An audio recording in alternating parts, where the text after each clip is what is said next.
Midnight Static Files. The story you are about to hear has its roots hidden in the darkness of reality. It's up to you to believe it or not.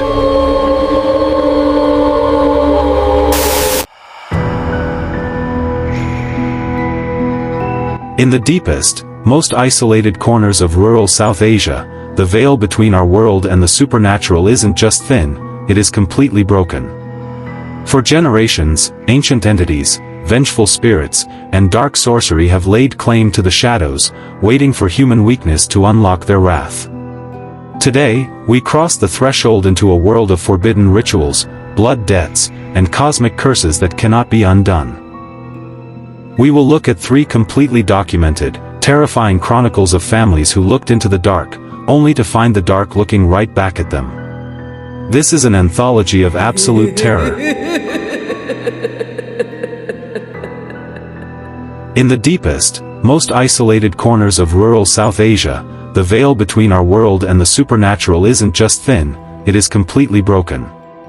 For generations, ancient entities, vengeful spirits, and dark sorcery have laid claim to the shadows, waiting for human weakness to unlock their wrath. Today, we cross the threshold into a world of forbidden rituals, blood debts, and cosmic curses that cannot be undone.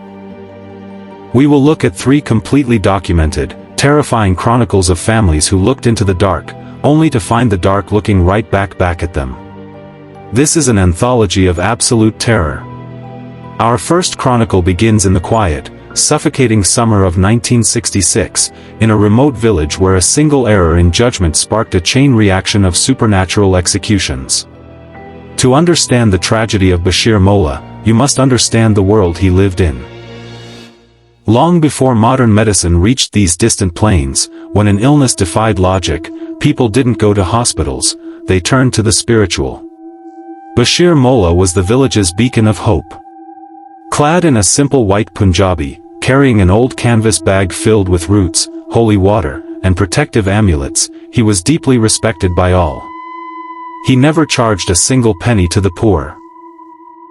He healed the paralyzed, brought peace to those screaming in the dead of night, and always fought his battles in the name of the Almighty.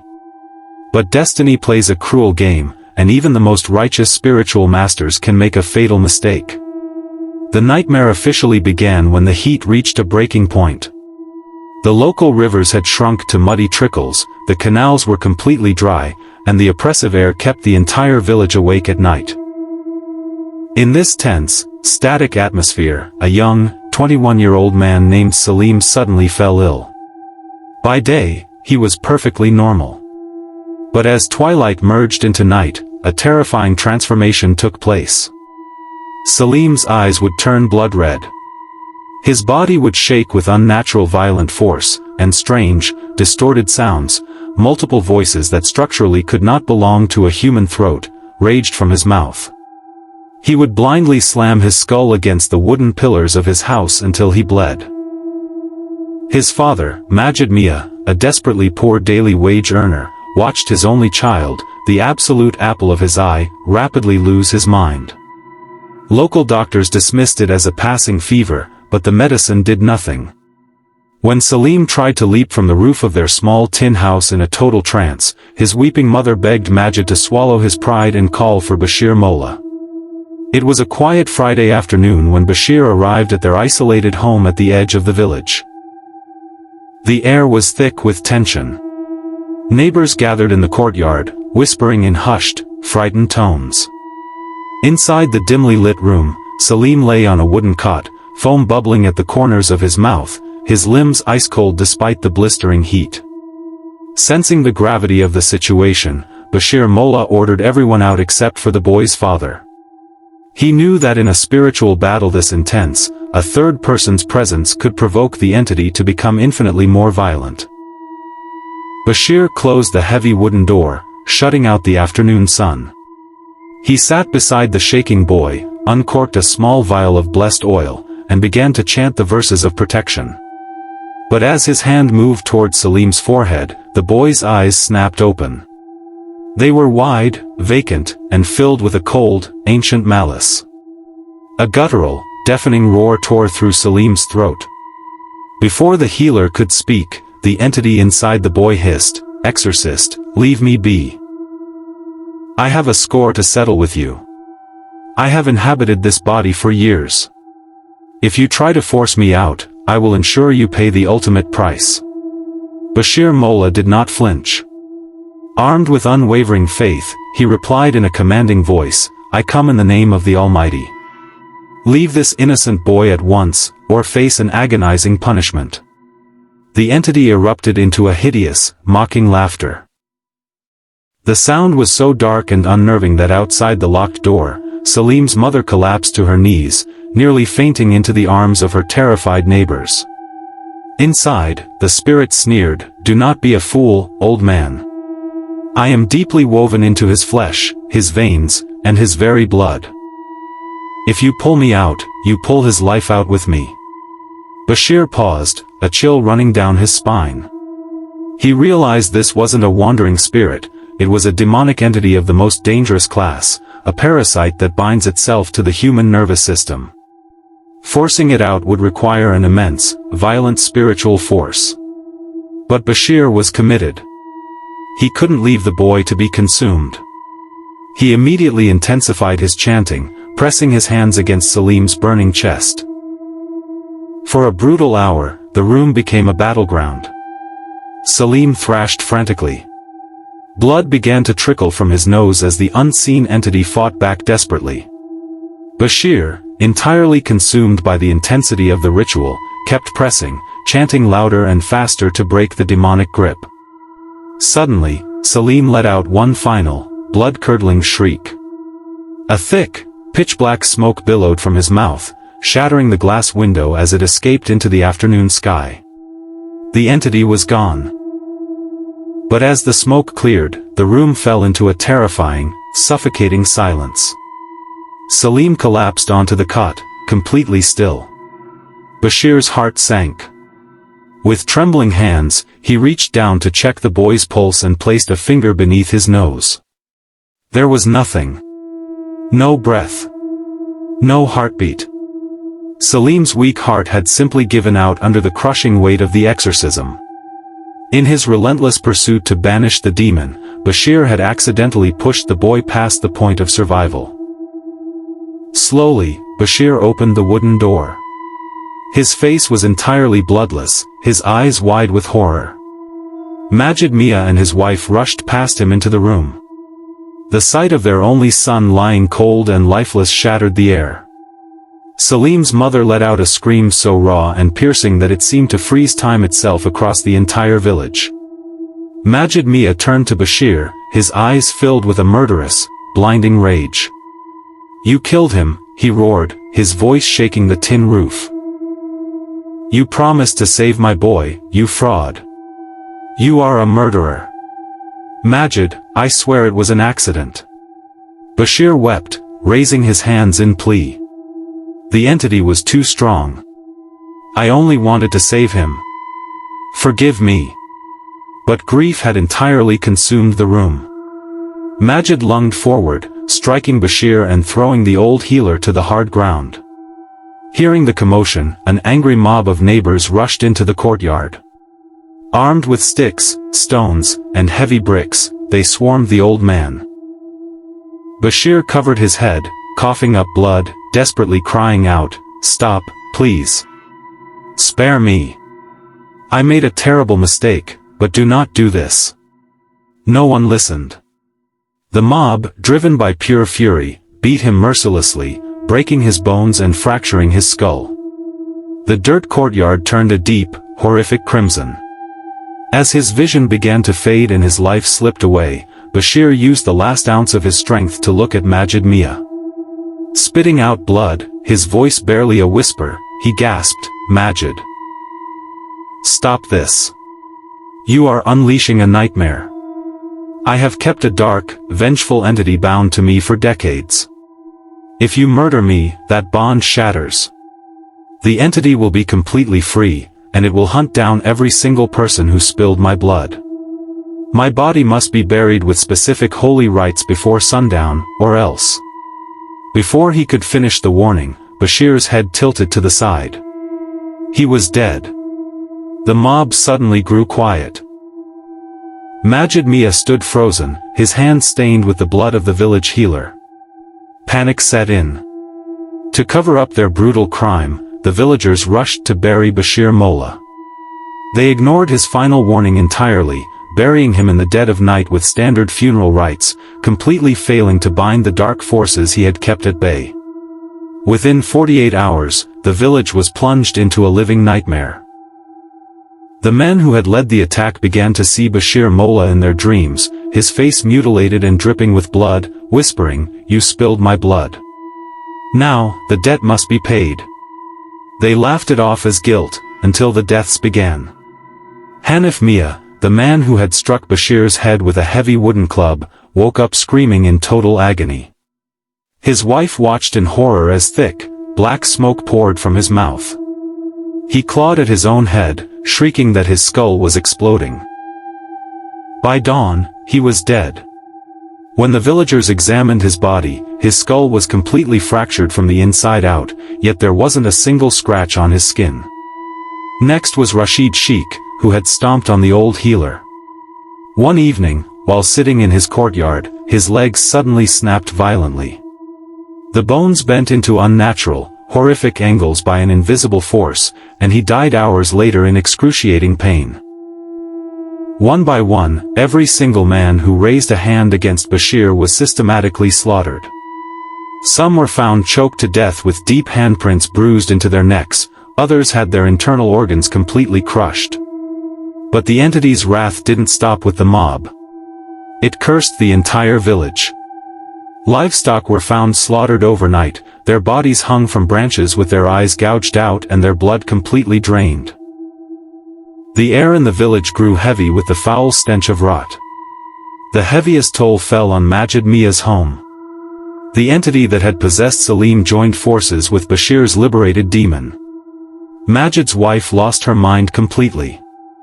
She would sit on the dirt floor, growling in two distinct, demonic voices, violently tearing flesh from her own arms and eating it.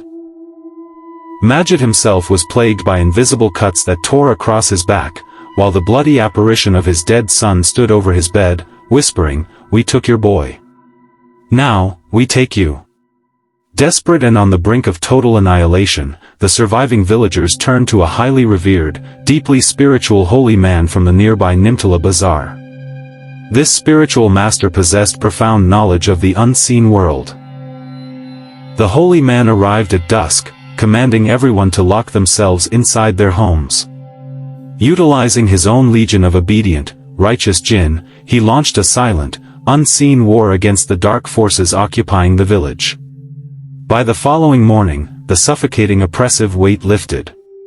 The holy man performed powerful cleansing rituals over Majid and his wife, finally restoring their sanity and ending the reign of terror. The first chronicle closed with a fragile peace, but in the shifting shadows of this world, another family was about to discover that malice does not always come from wandering spirits, sometimes, it is summoned by the people closest to you.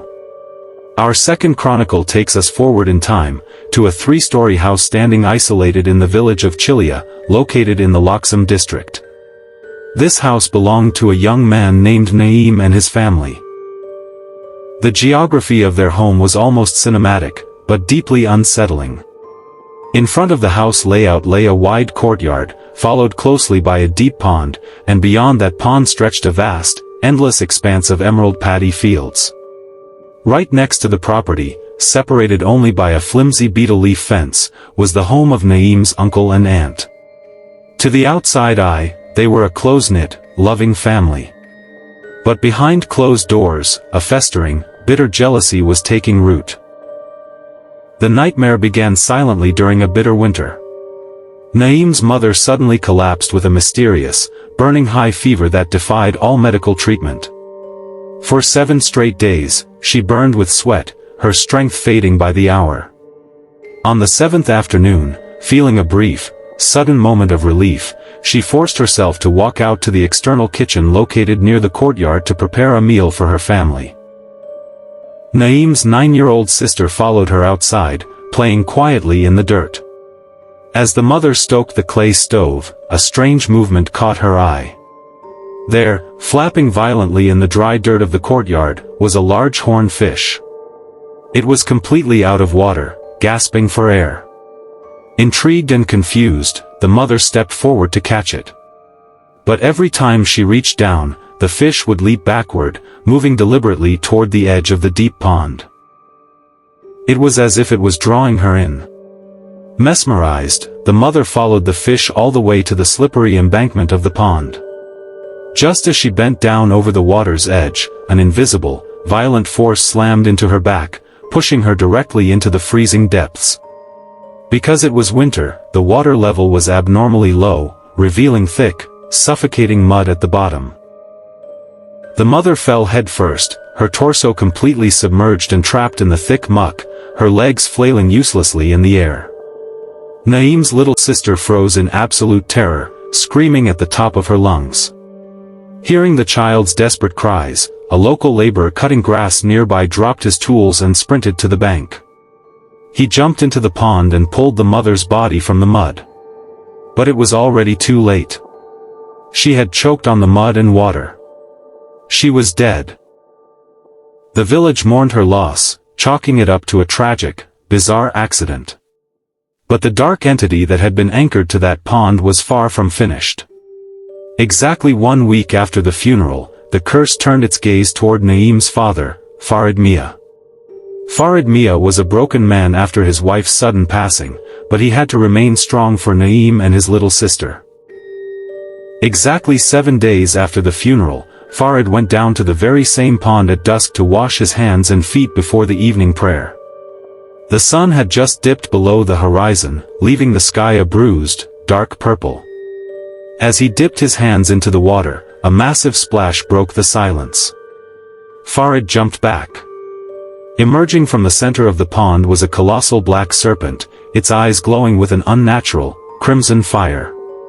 The snake didn't attack.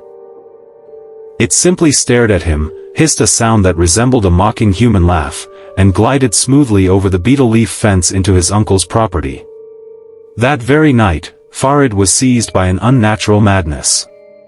He began pacing the 3-story house, talking to walls, and screaming that his dead wife was calling out to him from the bottom of the pond. By midnight, his fever surged to a lethal degree, and before dawn, he too breathed his last. Within 1 week, Naeem and his sister had lost both parents to the shadows. Left entirely exposed, Naeem realized that this was no coincidence. The village elders whispered that someone had unleashed a kafir, a forbidden black magic ritual, upon their bloodline. Desperate to protect his sister and himself, Naeem traveled to a distant town to seek the help of a powerful spiritual practitioner known as an Amil. The Amil arrived at the house under the cover of darkness, carrying a copper bowl, blessed ink, and a large iron nail. He sat in the center of the courtyard, closed his eyes, and began a deep spiritual interrogation of the surrounding area. Within minutes, the wind began to howl violently, shaking the tin accents of the house, and a terrifying, booming voice echoed from the branches of a nearby tree. The Amil commanded, "Identify yourself, entity. Who sent you to destroy this home?" A dark, mocking voice replied through the wind, "I am the guardian of the Malibari crematorium. I was bound to this land through blood and buried bones. The aunt of this house came to me, weeping with jealousy over their wealth. She fed me a sacrifice of black roosters and commanded me to tear this family apart, root by branch." The truth was finally out. The aunt, driven by bitter greed over the property, had traveled to an ancient, abandoned crematorium miles away to hire a dark sorcerer. They had buried an enchanted object beneath the pond's edge to anchor the demonic entity. The Amil knew he had to act fast. He began to recite ancient prayers, driving the iron nail deep into the courtyard dirt to pin the entity's spiritual energy. Suddenly, a blinding flash of white light illuminated the dark courtyard, and a towering, majestic figure appeared. It was Yahya, a powerful, righteous Muslim jinn who had guarded Naeem's grandfather decades ago. Yahya spoke with a voice like thunder, "The blood debt stops tonight. The wicked shall reap what they have sown. With a single, sweeping motion of his hand, Yehia shattered the dark entity from the crematorium into dust. But the spiritual laws of nature dictate that when a curse is broken, it violently rebounds upon the one who cast it. The very next morning, a horrific scream tore through the beetle leaf fence. The villagers rushed to the uncle's house and found the aunt lying on her bed. Her body was completely charred and blackened, as if she had been burned alive from the inside out, yet the bedsheets beneath her were completely untouched by fire. The dark magic had returned home to claim its architect. Naim and his sister were finally safe, but the scars on their hearts would never truly heal. The shadows of Loxam had barely settled when another, older horror began to stir further south, along the banks of an ancient river where a massive, ancient tree held a terrifying secret. Our third and final chronicle takes us to the edge of a forgotten settlement on the south bank. For over a century, a colossal, twisted jam tree had stood guard over the riverbank. The tree was massive, its thick roots digging deep into the graves of ancestors long forgotten. The locals knew the rule. You do not climb the jam tree after dusk, you do not harvest its wood, and you never, under any circumstances, disrespect its branches. It belonged to an ancient, shape-shifting entity known simply as the South Bank Serpent. The fragile piece of the riverbank was broken when a wealthy, arrogant landowner named Tariq purchased the plot of land right behind the tree. Tariq wanted to build a massive brick mansion, and the ancient jam tree was blocking his view of the river. The village elders begged him to stop. Tariq, that tree is older than our grandfathers. An entity guards it. If you cut it, you invite a curse upon all of us. Tariq laughed, dismissing their warnings as primitive superstition. He hired 3 young, desperate laborers from out of town who didn't know the local lore, offering them a massive sum of money to chop down the ancient tree. On a Tuesday morning, the axes struck the bark. But the moment the metal bit into the wood, something deeply unsettling happened. The moment the steel axes bit into the ancient wood, a thick, dark crimson fluid, resembling human blood, began to ooze from the deep cuts in the bark. The 3 laborers recoiled in horror, dropping their tools. But Tariq, standing nearby, screamed at them, "It's just sap. Keep cutting or you won't get a single penny." Driven by greed, the men swung again. With a massive, splintering crash, the largest branch of the jam tree tore away and slammed heavily into the dirt. But as it fell, a low, vibrating hum resonated from the very roots of the earth, and a sudden, freezing wind swept across the riverbank, blocking out the sun. Terrified, the laborers scattered, refusing to touch the tree ever again. Tariq spat on the ground, calling them cowards, and went back to his makeshift camp. The entity did not wait for the night to claim its vengeance. That very evening, as the sun dipped below the horizon, the 3 laborers who had swung the axes were resting near the riverbank. Suddenly, the water began to churn violently. Emerging from the dark waves was a terrifying, shape-shifting entity, a massive serpent with human-like features and eyes that burned like dying stars. Before the men could even scream, the creature glided onto the bank with impossible speed. It wrapped its crushing coils around the first 2 men, shattering every bone in their bodies instantly. The 3rd laborer managed to sprint into the village, but the sheer horror of what he saw broke his mind permanently. He spent the rest of his days pointing at the river, muttering incoherently about a snake with a human face. But the primary target of the South Bank Serpent was Tariq. At midnight, Tariq woke up inside his secure tent, feeling an immense, suffocating weight pressing down on his chest. He tried to breathe, but his lungs refused to expand. He looked down in the dim light and froze in absolute terror. Coiled tightly around his torso was the massive, jet-black serpent. Its face was mere inches from his own, exhaling a breath that smelled of rotting flesh and river mud. The entity hissed, its voice echoing directly inside Tariq's mind, "You tore away my branch. You spilled my blood for your stone walls. Now, your blood will feed my roots." Tariq tried to scream for his security guards, but no sound escaped his throat. The serpent's coils tightened with agonizing precision. Rib by rib, his chest cavity collapsed. The entity didn't just end his life quickly, it dragged him out of the tent, through the dirt, and straight toward the exposed roots of the fractured jam tree. The next morning, the villagers found Tariq. His lifeless body was completely entangled within the roots of the tree, his face twisted into an everlasting mask of pure, unadulterated terror. Every single drop of blood had been entirely drained from his body, leaving his skin as pale as winter snow. The mansion was never built. The land was permanently abandoned, left to be reclaimed by the wild vines and the ancient guardian that still rules the South Bank. From the tragic mistake of Bashir Mola, to the blood-bound vengeance of the Malibari crematorium, and finally to the ancient wrath of the South Bank serpent, these chronicles remind us of a singular, undeniable truth. The modern world may build its cities and laugh at old superstitions, but in the quiet, forgotten corners of the earth, the old laws still hold absolute power. Respect the boundaries, heed the warnings of the elders, and remember. When you look out into the dark, make sure you don't disturb what is sleeping within it.